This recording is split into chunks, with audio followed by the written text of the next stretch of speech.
Senator Sanders supporters will not, the majority, will not get behind Vice President Joe Biden. Vice President Joe Biden is not going to radically change his platform. A former 2016 Bernie Sanders staffer was on Fox Business, where they discussed what Joe Biden would need to do to appeal to Bernie Sanders voters, and basically concluded that there's no hope.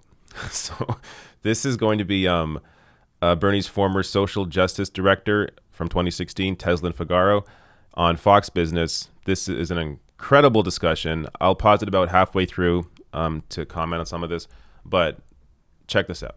Let's bring in Teslin Figaro, 2016 Bernie Sanders campaign.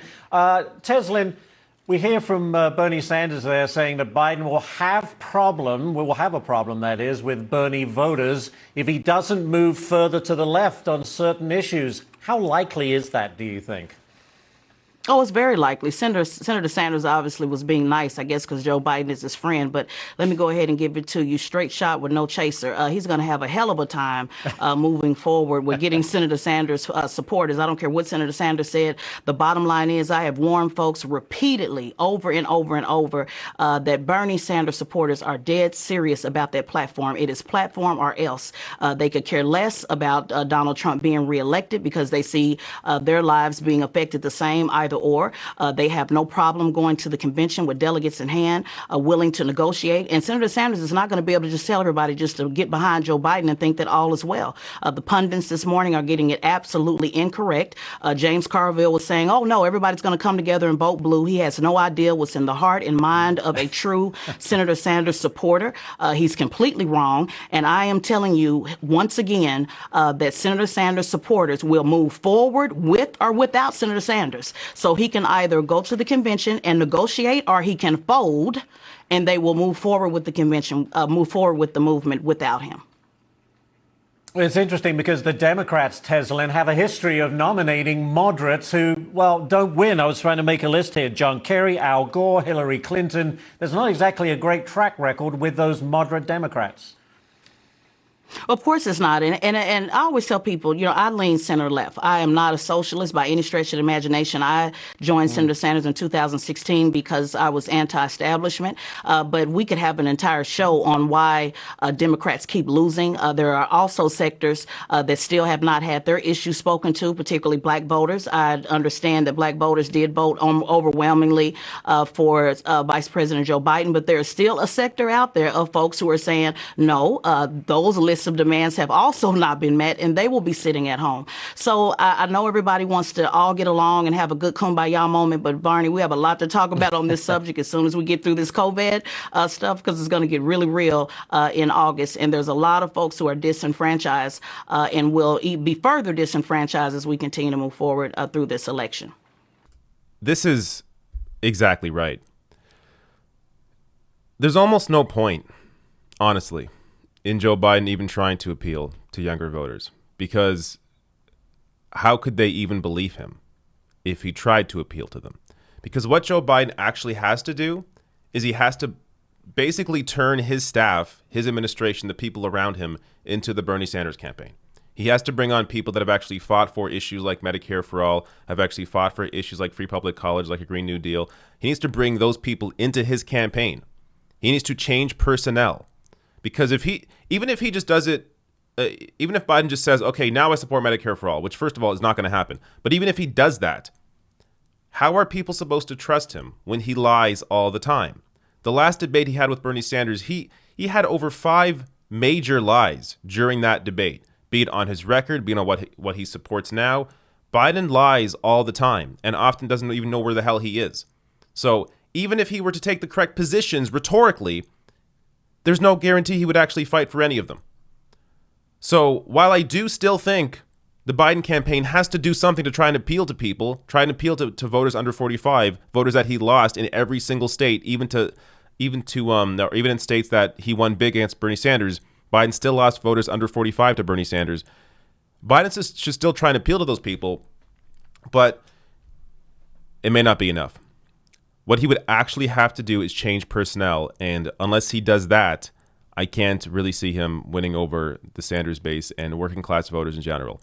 Remember, about 40% of the country doesn't normally vote. A lot of those people are potential Democratic voters. But if all you're doing is acting like your typical politician, where you have this horrible record of standing for the side of corporations over people, profits over people, how is that 40% going to trust you when they've already been disillusioned by this two-party system that prioritizes corporate interests over their own? So this is some real talk on Fox Business that you don't hear on MSNBC or CNN. And I'm not, giving Fox Business credit here, but I am giving the guest here credit. She should be on more often on other networks and be allowed to voice this opinion, because it's only Fox Business, obviously because they don't mind going after the Democratic Party. They're unafraid to have these frank discussions. But MSNBC and CNN continually try to not only prop up Joe Biden, but also protect him from criticism. So let me just finish this video here, as there's a bit more.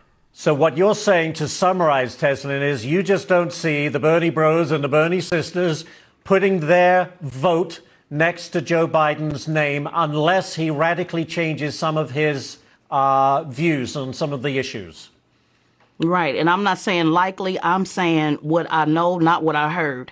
Senator Sanders supporters will not, the majority, will not get behind Vice President Joe Biden. Vice President Joe Biden is not going to radically change his platform. Folks voted for him because they didn't want that type of platform. So why would he change it? That doesn't make any sense. This party is now officially even more divided. And Joe Biden's going to have to figure out how to get other voters, but they won't be Senator Sanders supporters. That's just bottom line. There's no point in playing games with it and pretending that all of a sudden Joe Biden is going to become some left-wing Democrat. He's not. Those are not the voters that voted for him.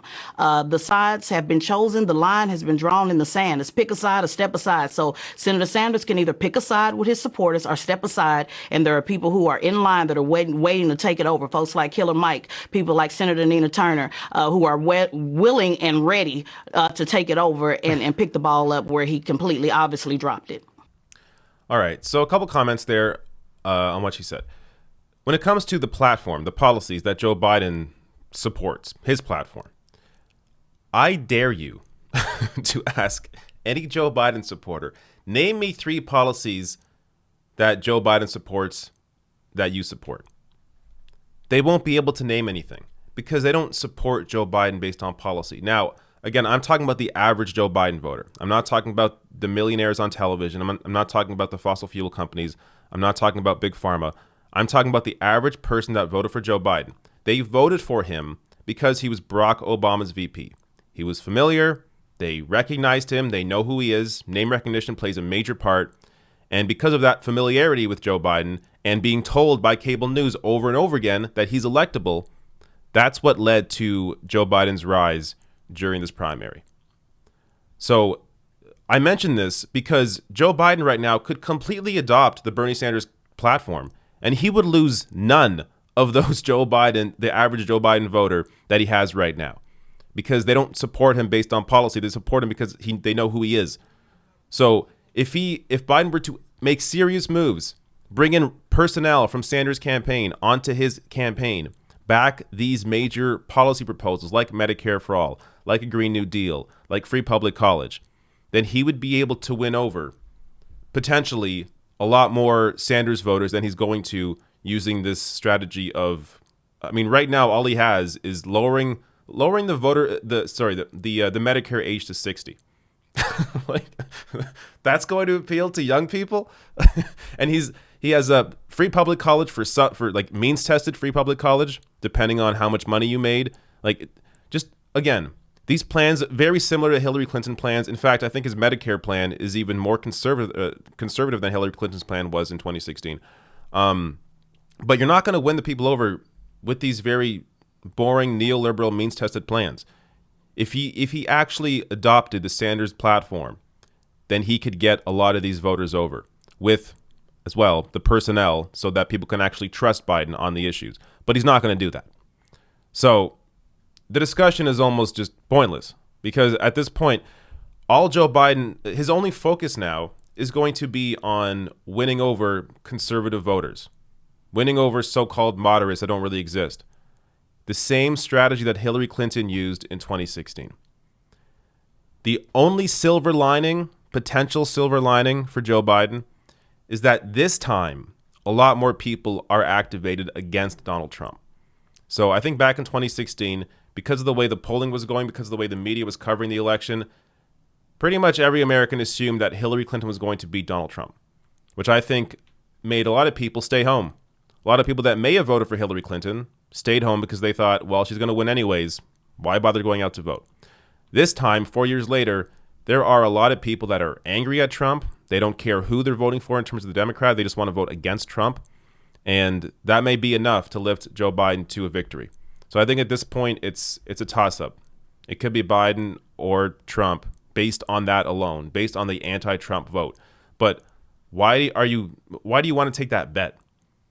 You should be trying to get everybody behind you, trying to appeal to that 40% of the country that doesn't normally vote, appeal to young people, appeal to independents. Without that, he has to rely completely on the anti-Trump vote, and it's unclear if there's enough of those people.